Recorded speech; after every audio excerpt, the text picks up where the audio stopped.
Hello guys, ये content की explanation actually हम हर चैप्टर में आखिर पढ़ने क्या वाले हैं वही यहाँ पे डिटेल में दिया हुआ है. You can take a look at these. Wait, yes, I hope it is visible to you all. Okay, ये कंटेंट्स जो भी हमारे चैप्टर्स हैं उनकी एक्सप्लेनेशन है. You can see right. मैं इसमें ज़्यादा टाइम वेस्ट नहीं करूँगी क्योंकि बहुत लेट हो चुका है. हमें अपना ये क्या बोलते हैं चैप्टर शुरू करना चाहिए.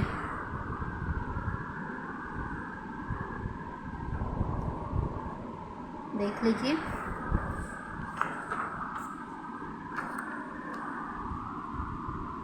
हाँ, ये मैं बता रही हूँ अभी कि हमारे फर्स्ट चैप्टर जो 10 प्रिंसिपल्स ऑफ इकोनॉमिक्स हैं उसमें क्या क्या हम पढ़ने वाले हैं वो बेसिकली आइए आप देख लेते हैं. यस, यहाँ पे हमारा पहला चैप्टर है 10 प्रिंसिपल ऑफ इकोनॉमिक्स. ओके, तो इसमें हम क्या पढ़ने वाले हैं. सबसे पहले हमारा टॉपिक होगा लोग आखिर डिसीजन लेते कैसे हैं और लोग डिसीजन कैसे लेते हैं. इसके अंदर हमारे जो है ओवरऑल 4 प्रिंसिपल आते हैं. यस, पहला प्रिंसिपल होगा हमारा पीपल फेस ट्रेड ऑफ. मैं आगे एक्सप्लेन करूँगी इसका मतलब क्या है, ठीक है, लेकिन अभी देख लीजिए इसके अंदर क्या है. फिर दूसरा the cost of something is what you give up to get it. I hope ये वाला आपको तो याद हो जो आपने पढ़ा था 11th में, which is opportunity cost. But don't worry, I will explain to you. Then तीसरा है rational people think at the margin. चौथा है पीपल रिस्पॉन्ड टू इंसेंटिव्स.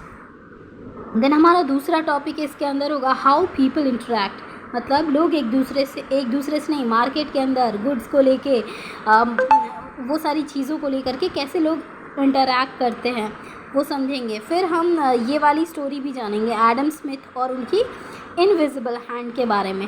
फिर ये समझेंगे how the economy as a whole works. मतलब इसमें हमारा प्रिंसिपल नंबर 8 है, प्रिंसिपल नंबर 9 है और 10 है. ओके, उसके बाद बेसिकली क्या है हमारा न्यूज़ में क्या चल रहा है वो जानेंगे. मतलब यहाँ पे जो दिया है प्रिंसिपल नंबर 10 के अंदर आता है.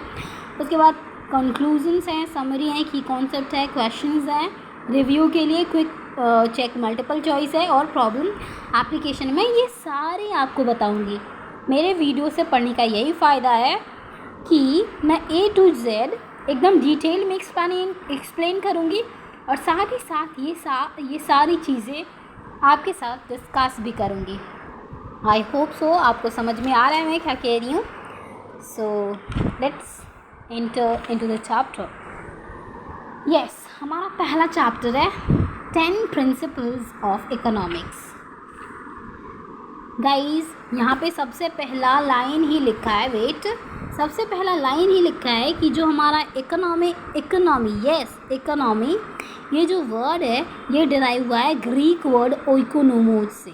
ओइकोनोमोस, और इसका मतलब होता है कि वो व्यक्ति, मतलब वो जो हाउस होल्ड को मैनेज करता है. और हाउस होल्ड को मैनेज करना इसका क्या मतलब है. इसका सिंपल सा मतलब है अपना रोटी कपड़ा मकान तो सुना ही होगा, उसको मैनेज करना. मतलब वो कहाँ से ला रहे हैं, मतलब कैसे कर रहे हैं आप, यही होता है हाउस होल्ड को मैनेज करना. और ये एक्चुअली में क्या हुआ है, मतलब इसमें ये बताया हुआ है. मैं आपके लिए पढ़ दूँ. Okay, I will read it and then do not worry, at the end of the video I will give the notes of the topic wise. Okay, the word economy comes from the Greek word oikonomos, which means one who manages a household.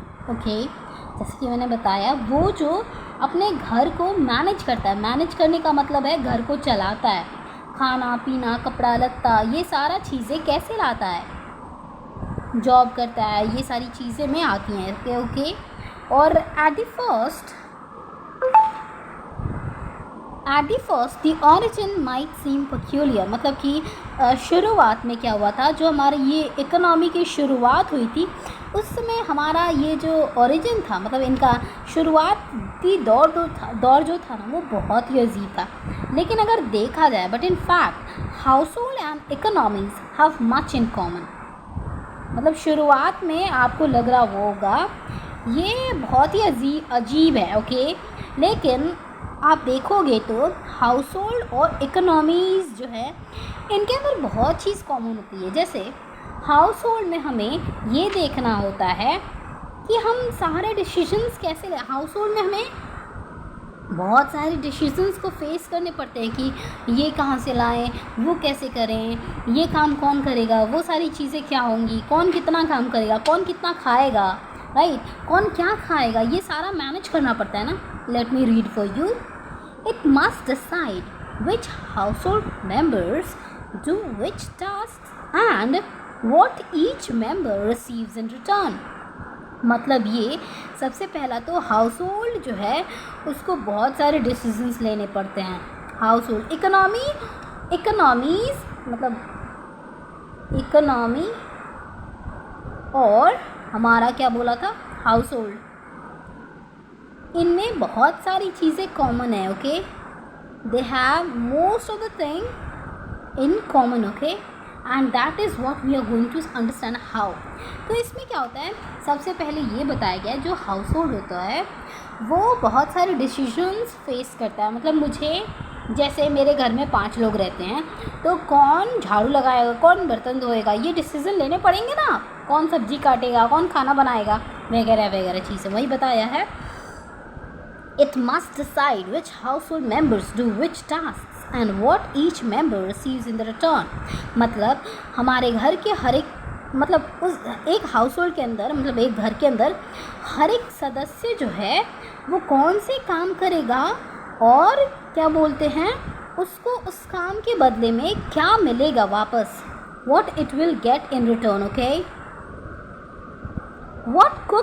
Who कुक्स dinner, जैसे कि मैंने बताया कौन खाना बनाएगा, फिर who does the laundry, कौन कपड़े धोएगा, वगैरह वगैरह। Who gets the extra dessert at the dinner, किसको एक्स्ट्रा डेजर्ट मिलेंगे डिनर पे। Who gets to drive the car, कौन कार ड्राइव करेगा। इन शॉर्ट, अगर समराइज़ करा जाए तो एक हाउस होल्ड को अपने स्कार्स रिसोर्सेज को, यानी हाउस होल्ड के लिए स्कार्स रिसोर्सेज का मतलब क्या है, टाइम, डिज़र्ट, कार, माइलेज, ये सारी चीज़ें, ये इन स्कार्स रिसोर्सेज को हाउस होल्ड जो है एलोकेट करता है अपने अलग अलग मेंबर्स में, ये देखकर कि किसकी कितनी एबिलिटी है, कौन कितना एफर्ट मारेगा और किसकी कितनी डिज़ायर है। उस बेसिस पे हाउस होल्ड जो है वो अपनी स्कार्स रिसोर्सेज, यानी कि जैसे कौन क्या करेगा, टाइम वगैरह, ये सारी चीज़ें हाउस होल्ड ये बताता है तुम ये करो, तुम ये करो, तुम ये करो, तुम ये कर सकते हो इसलिए तुम ये लो, वगैरह वगैरह। वैसे ही सेम हमारी सोसाइटी में होती है। हमारे सोसाइटी वाले भी बहुत सारे डिसीजंस फेस करते हैं। Okay, like house hold a society faces many decisions, it must find some way to decide what jobs will be done and who will do them। मतलब कि हाउस होल्ड की तरह ही हमारी जो सोसाइटी होती है इसके ऊपर भी बहुत सारे डिसीजंस लेने के ये फोर्स होते हैं, वगैरह वगैरह। ठीक है, मतलब इनको भी डिसीजंस लेने पड़ते हैं अपनी, ठीक है, हाउस सोसाइटी को भी डिसीजंस लेने पड़ते हैं हाउस होल्ड की तरह ही। क्या डिसीजंस लेने पड़ते हैं, इसको किसी तरह एक तरीके ढूंढने होते हैं, एक तरीके नहीं, मतलब इसको तरीके ढूंढने होते हैं ताकि वो तरीके, देख रहे हो, इट मस्ट फाइंड सम वे। वो कौन सा वे है, कौन सा वे है, ये हमें अभी नहीं पता है, आगे पढ़ेंगे तो पता चलेगा। ठीक है, तो इस सोसाइटी को कोई तरीका ढूंढना होगा कि वो डिसाइड कर सके कि कौन सी जॉब किसको दिया जाए, कौन सी जॉब कौन करेगा, मतलब कौन सी जॉब है और उस जॉब को किसको देना चाहिए हमें, ये सोसाइटी फेस करता है। इसको कोई लोगों की ज़रूरत होगी, मतलब it needs some people to grow food, other people to make clothing and still others to design computer software. मतलब ये है सोसाइटी में क्या होता है भाई साहब, आप लोग को भी पता है, सारे दुकानदार वगैरह बैठे होते हैं, तभी तो वो हमारी डिमांड को पूरा करते हैं ना। मतलब जैसे मुझे बुक चाहिए तो मैं जाके शॉप से लूँगी, शॉप अगर रहे ही ना तो मैं बुक्स कहाँ से लूँगी। इसका मतलब ये एक जॉब तो हो गया, क्या एक दुकानदार होना चाहिए बुक का, ठीक है। अब वो भाई वो दुकानदार बुक का किसको दे, ये सोचना पड़ेगा ना कि कौन उस काम के लायक कैपेबल है वगैरह सारी चीज़ें, ठीक है। तो वही सोसाइटी को ये सारे डिसीजंस लेने पड़ते हैं, ठीक है। इसको कुछ लोगों की ज़रूरत पड़ती है अनाज उगाने के लिए, जैसे अगर अनाज नहीं उगेगा तो हम खाएंगे क्या, इसीलिए और उगाएगा कौन, हम ही लोग। तो हमारे में से भी लोग चाहिए ना जो मेहनती हो, मतलब जो जिनकी इच्छा भी हो, जो केपेबल भी हो और जो कर भी सकते हैं, राइट, जिनके पास एबिलिटी भी है, उन वैसे लोग चाहिए। दूसरे लोग चाहिए जो हमारे लिए कपड़े बना सकें, और स्टिल हमें अदर लोग भी चाहिए। Yes, you heard it right, हमें दूसरे लोग भी चाहिए जो हमारे कंप्यूटर सॉफ्टवेयर को डिज़ाइन कर सकें, और बाकी बहुत सारे लोग चाहिए ताकि हम अपने अलग अलग कामों को उनको एलोकेट कर सकें, वैसे ही जैसे हाउस होल्ड कर रही थी, राइट। तो इसीलिए once society has allocated people, अब जैसे सोसाइटी जो है लोगों को एलोकेट कर दी है, लोगों को एलोकेट कर दिया मतलब लोगों को अलग अलग टू वेरियस जॉब्स, मतलब लोगों को अलग अलग जॉब के लिए बोल दिया, भाई तुम ये करो, भाई तुम ये करो, भाई तुम ये करो। अब एक बार ये कर लिया तो उसको अपने गुड्स एंड सर्विसेज को भी एलोकेट करने होते हैं, राइट। दे प्रोड्यूस, मतलब कि ये सारे लोग जो मिलके ये गुड्स एंड सर्विसेज प्रोड्यूस करेंगे, एक बारी सोसाइटी में जितने सारे लोग हैं उनको अलग अलग जॉब दे दिया गया। अब वो जितने सारे गुड्स एंड सर्विसेज प्रोड्यूस करेंगे, उस गुड्स एंड सर्विसेज को भी ठिकाने लगाना होगा, ठिकाने इन द सेंस डिस्ट्रीब्यूट करना होगा, राइट। यस, तो इसमें ये सोसाइटी जो है किन लोगों को एलोकेट करेगी अपना जॉब वगैरह, जैसे कौन सी चीज़ें, जैसे कि लैंड हो गया, बिल्डिंग्स हो गया, मशीन्स हो गया, इन सारी चीज़ों पे अलग अलग जॉब्स आती हैं, ठीक है। वहाँ पे जॉब देंगे। उसके बाद ये सारे लोग जो हैं जो भी गुड्स एंड सर्विसेज प्रोड्यूस करेंगे, उनको ये लोग क्या करेंगे, एलोकेट करेंगे। Allocate in the sense distribute करेंगे, किनको क्या चाहिए भाई सब देंगे, ठीक है। Then it must decide who will eat caviar and who will eat potatoes, और ये भी डिसीजन लेने होंगे, क्योंकि भाई यहाँ पे मनी सब कुछ होता है, कहीं भी देखो मनी सब कुछ होता है। मान लो मेरे पास 10 रुपये हैं और सामने वाले के पास 50 रुपये, तब तो मैं बर्गर नहीं खा पाऊँगी, मैं 10 रुपये के कुछ पानी पूरी खा लूँगी वगैरह, या फिर मोमोज़ नहीं खा पाऊँगी, राइट, जो 50 के मिलते हैं, लेकिन वो आदमी तो खा लेगा ना। तो यहाँ पे ये भी डिसीजन लेना पड़ता है कौन क्या खाएगा, उसी बेसिस पे ना हम बनाएंगे अपने गुड्स को, ठीक है। देन क्या लिखा है, it must decide who will drive a Ferrari and who will take a bus. ये भी डिसीजन होता है सोसाइटी में कि कौन फेरारी लेगा और कौन बस से जाएगा, क्योंकि सब पैसों का खेल है बाबू, ठीक है। Then here the two keywords are written. Scarcity. Scarcity का मतलब क्या होता है, the limited nature of society's resources. हाँ भाई हाँ, यहाँ पे जो देखा तुमने, किसके पास कितने मनी है उस बेसिस पे वो क्या कर रहा है, क्या खाएगा, क्या घूमेगा, ठीक है। क्योंकि मेरे पास मनी ही कम है तो मैं आगे सोचूं क्या, मेरे पास जितना उतने में सोचना पड़ेगा ना। इसी को कहते हैं स्कार्सिटी, यानी कि हमारे पास सोसाइटी के जितने सारे रिसोर्सेज हैं उसकी लिमिटेड नेचर है, मतलब कोई भी चीज़ सोसाइटी में जितना चीज़ भी है, मतलब जो भी है वो लिमिटेड क्वांटिटी में है, तो उसको हमें सही डायरेक्शन में यूज़ करना होगा। भाई मेरे पास जितना है उसी में ना हम रहेंगे। I hope you understand. And economics का मतलब क्या होता है कि कैसे, हाँ सही सुना, वही तो बता रही थी मैं, मेरे पास लिमिटेड रिसोर्सेज है तो मैं उसी को ना यूज़ करूँगी, मैं कहाँ से लाऊँगी। और तो सोसाइटी क्या करती है, उसी स्कार्स रिसोर्सेस यानी कि उसी थोड़े से पैसे को मैनेज करती है और सोसाइटी जो इस स्कार्स रिसोर्सेस को मैनेज करती है, इनको स्टडी करने वाले चीज़ को कहते हैं क्या, इकोनॉमिक्स, ठीक है।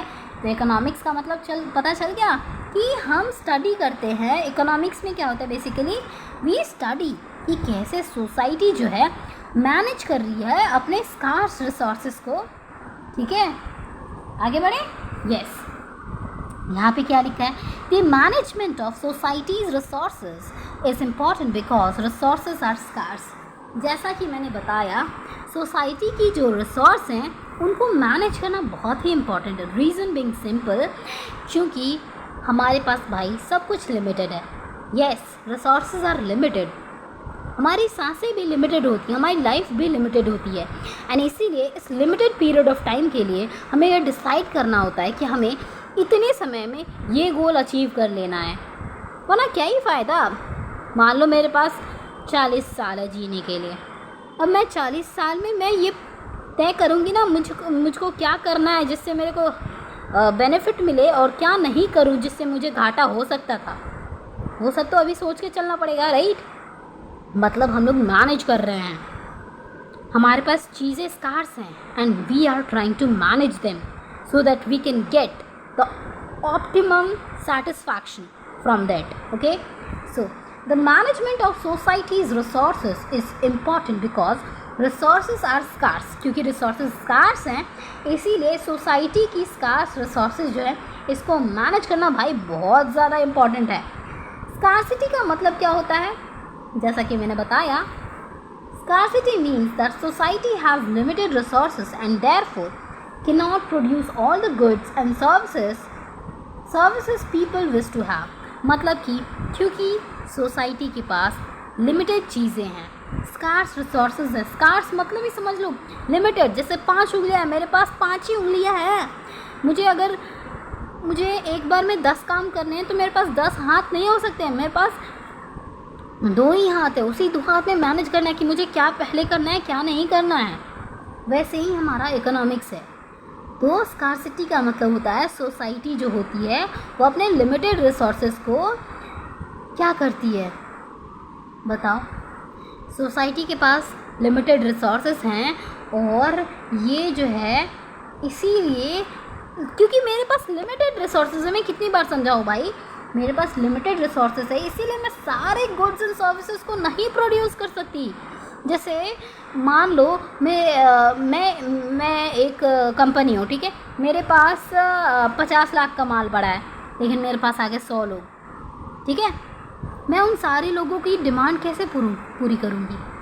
मेरे पास भाई लिमिटेड चीज़ें हैं, तो मैं सारे लोगों की इच्छा पूरी नहीं कर सकती। तो उसमें देखना पड़ता है, मैनेज करना पड़ता है, राइट। स्कार्सिटी क्या है? स्कार्सिटी का मतलब होता है हमारे पास लिमिटेड रिसोर्सेज हैं एंड इसीलिए हम सारे गुड्स एंड सर्विसेज को प्रोड्यूस नहीं कर सकते हैं। एक टाइम पे सारे गुड्स एंड सर्विसेज को नहीं प्रोड्यूस करते हैं, नहीं कर सकते एग्जैक्टली जो लोग चाहते हैं, ठीक है। Just as each member of a household cannot get everything she wants, each individual in a society cannot attain the highest standard of living to which she might aspire. मैं उसी समय से यही बात आपको समझा रही हूँ। जैसे क्या होता है कि हाउस होल्ड में, घरों में हर मेंबर को, प्रत्येक मेंबर को वो चीज़ नहीं मिल सकता है जो वो चाहते हैं। जैसे मान लो मेरे घर में 5 लोग हैं और चार ही पराठे बने हैं, ठीक है, 4 पराठे बने हैं और 5 कह रहे हैं हमको 4 पराठे बने और 1 नॉर्मल रोटी बनी है, ठीक है। 5 कह रहे हैं हमें क्या चाहिए बताओ, पराठा चाहिए।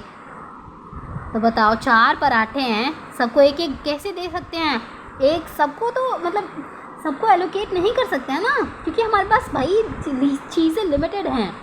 भाई हर चीज़ नहीं मिल सकता है। जैसे हाउस होल्ड को हर चीज़ चाहिए, वो चीज़ नहीं मिल सकता है। वैसे ही एक सोसाइटी के अंदर एक इंसान को वो हाईएस्ट मतलब स्टैंडर्ड ऑफ लिविंग जो होता है वो जो चाहता है, जैसे मेरे पास बंगलो भी हो, मेरे पास कार भी हो, गाड़ी वगैरह सब कुछ हो, मेरे पास पैसा भी हो, खाना वगैरह सब कुछ हो, ये पॉसिबल नहीं है भाई। किसी के पास कुछ ना कुछ कमी ज़रूर होती है एंड इसीलिए यहाँ पे स्कार्सिटी का यूज़ होता है, मतलब स्कार्सिटी टर्म आता है।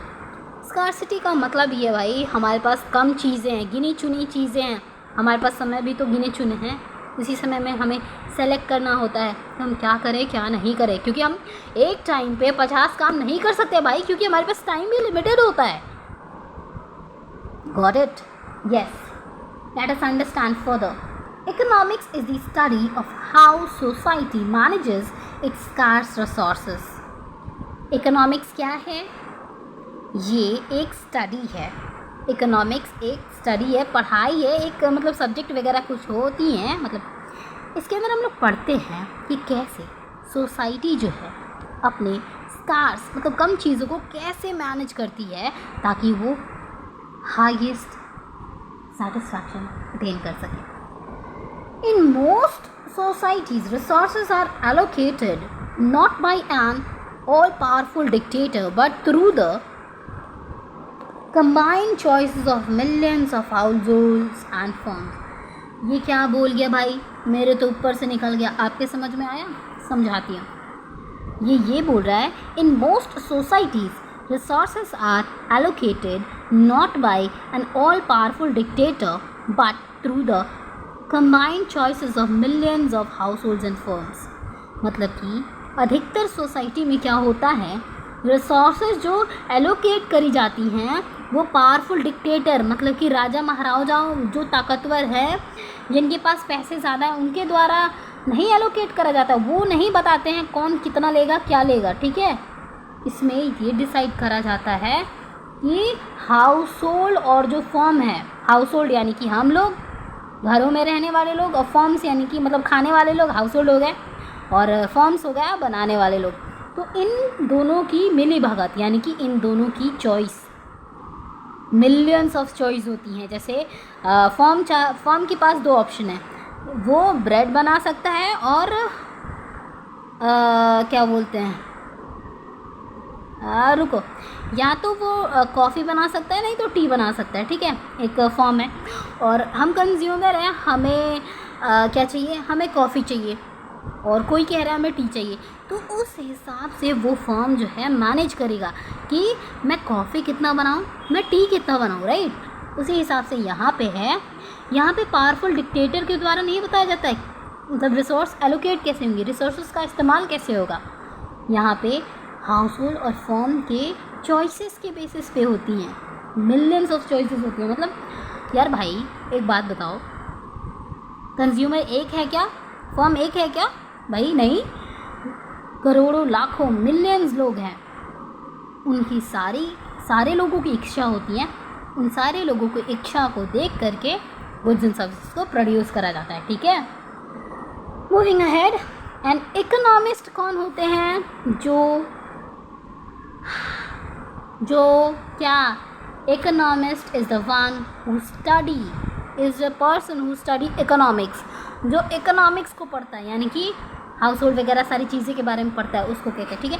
तो इकोनॉमिस्ट जो हैं इसीलिए ये स्टडी करते हैं कि कैसे लोग डिसीजंस लेते हैं कि वो कितना काम करेंगे, व्हाट दे बाई, वो क्या खरीदेंगे, हाउ मच दे सेव, वो कितना सेव करेंगे, बचाएंगे, बचत करेंगे, and how they invest their savings, और वो अपने सेविंग्स को कैसे इन्वेस्ट करेंगे। मतलब सिंपल सा, इकोनॉमिस्ट इसीलिए क्या करते हैं, ये समझने की कोशिश करते हैं, पढ़ने की कोशिश करते हैं कि लोग डिसीजन आखिर ले कैसे रहे हैं, मतलब वो कितना काम करेंगे, कैसे डिसीजन ले रहे हैं, क्या ले रहे हैं, वो क्या खरीदेंगे, कितना बचत करेंगे, कितना इन्वेस्ट करेंगे अपने बचत को। मतलब यही सब इकोनॉमिस्ट स्टडी करता है, ठीक है, कि कैसे लोग डिसीजन ले रहे हैं। फिर क्या है, economist also study how people interact with one another, और इकोनॉमिस्ट जो होते हैं ये भी स्टडी करते हैं कि लोग आखिर एक दूसरे से इंटरैक्ट कैसे करते हैं, मतलब मार्केट के अंदर, राइट। कंज्यूमर और फर्म के बीच की इंटरैक्शन की बात हो रही है, राइट। मतलब इकोनॉमिस्ट स्टडी करते हैं, इकोनॉमिस्ट ये कैसे लोग एक दूसरे से इंटरैक्ट करते हैं। जैसे कि they examine how the multitude of buyers and sellers of good together determine the price at which the good is sold and the quantity that is sold. मतलब बायर और सेलर एक जगह पे हैं, वो कैसे डिसाइड करते हैं, ठीक है, बहुत सारे बायर्स और सेलर्स एक साथ हैं, वो कैसे डिसाइड करते हैं कि हम कितने दाम पर आपको सामान बेचेंगे और कितना देंगे, ठीक है। ये प्राइस और क्वांटिटी डिसाइड करते हैं ये लोग इंटरैक्ट करके। वही बात है कि कैसे लोग इंटरैक्ट करते हैं, मतलब यहाँ पे ये समझ में आ रहा है एक दूसरे से समझ के डिसाइड, मतलब सारे लोग मिलके डिसाइड करते हैं कि आखिरकार क्या प्राइस होगी, मतलब फॉर्म वगैरह सारी चीज़ें, और कितनी क्वांटिटी दी जाएगी इतनी प्राइस में, राइट। ये इकोनॉमिस्ट स्टडी करते हैं। और finally economist analyse forces and trends that affect the economy as a whole. और आखिरकार जो इकोनॉमिस्ट होती है वो एनालाइज करती है कि जो फोर्स और ट्रेंड्स, मतलब क्या क्या कारण हैं, क्या क्या फैशन चला है, मतलब वगैरह वगैरह जो अफेक्ट करती हैं हमारे इकोनॉमी को पूरी तरह से, और इंक्लूडिंग क्या क्या, growth in average income, the fraction of the population that can not find work and the rate at which prices are rising. मतलब कि I will explain you, do not worry. मतलब ये कह रहा है पैनिक होने की ज़रूरत नहीं है। लिसन, यहाँ पे ये कह रहा है आखिरकार एट द एंड इकोनॉमिस्ट ये एनालाइज करने की कोशिश करते हैं कि क्या क्या रीजंस होता है जो हमारे चॉइसेस को अफेक्ट करता है। जैसे कि मान लो मार्केट में प्राइस हाइक हो गया तो लोग क्या करते हैं, डिमांड कम कर देते हैं, राइट। अगर पॉपुलेशन बढ़ गया तो डिमांड ऑब्वियसली बढ़ जाएगा। अगर रिसोर्सेज तो हमारे पास कम ही होते हैं, लेकिन अगर मार्केट में सप्लाई कम हो गया तो प्राइस बढ़ जाएंगे भाई, तब तो लोग डिमांड भी कम करने लगेंगे। ऐसे ही होता है। तो इकोनॉमिस्ट ये एनालाइज कर लेते हैं कि किस फैक्टर की वजह से ये सारी चीज़ें होती हैं। फिर the study of economics has many faces. मतलब कि इकोनॉमिक्स की स्टडी करने के लिए हमारे पास बहुत सारे वजह हैं, बहुत सारे तरीके, बहुत सारे पार्ट्स हैं। इकोनॉमिक्स के तो बहुत सारे पार्ट्स हैं, हमें उसको, but it is unified by several central ideas. Economics के बहुत सारे पार्ट्स हैं हमें पढ़ने के लिए, लेकिन इसको एक सेंट्रल कोर आइडिया के द्वारा इसको यूनाइट करके रखा गया है, ठीक है। इस चैप्टर में हम क्या पढ़ेंगे, हम पढ़ेंगे, अब आया देखो ऊट पहाड़ के नीचे, अब बात आ रहा है कि हम इस चैप्टर में आखिर पढ़ने वाले क्या हैं। इन दिस चैप्टर हम लोग क्या पढ़ेंगे, 10 प्रिंसिपल ऑफ इकोनॉमिक्स, यानी कि इकोनॉमिक्स की वो 10 प्रिंसिपल क्या हैं जिस पे हमारा बेसिकली इकोनॉमिक्स टिका हुआ है, पूरा इकोनॉमी टिका हुआ है। Don't worry if you don't understand them all at first, or if you aren't completely convinced. We explore these ideas more fully in the later chapters. ये सिंपल सा यही कह रहा है, चिंता मत करो, यहाँ पे हम लोग बस तुमको ओवरव्यू दे रहे हैं, ठीक है। आगे वाली चैप्टर्स में हम सब कुछ डिटेल में बताएंगे। अगर तुम यहाँ पे अच्छे से कन्विंस नहीं हुए हो, अच्छे से समझ में नहीं आया, आगे समझते जाओगी। यहाँ पे बस ओवरव्यू दिया जाएगा कि आखिर इस बुक में हम पढ़ने क्या वाले हैं। The 10 principles are introduced here to give you an overview of what economics is all about. मतलब कि इकोनॉमिक्स आखिरकार है क्या, वही सारी चीज़ें इस चैप्टर में बताई जाएंगी, चिंता करने की ज़रूरत नहीं है। Consider this chapter a preview of coming attractions. मतलब कि बाकी सारी चैप्टर्स जो हैं, ये सारी चैप्टर्स की एक झलक इस चैप्टर में मिल जाएगी, ठीक है। So guys, in the next video हम लोग नेक्स्ट वीडियो में हम लोग अगला टॉपिक शुरू करेंगे। Till then enjoy the study, bye bye.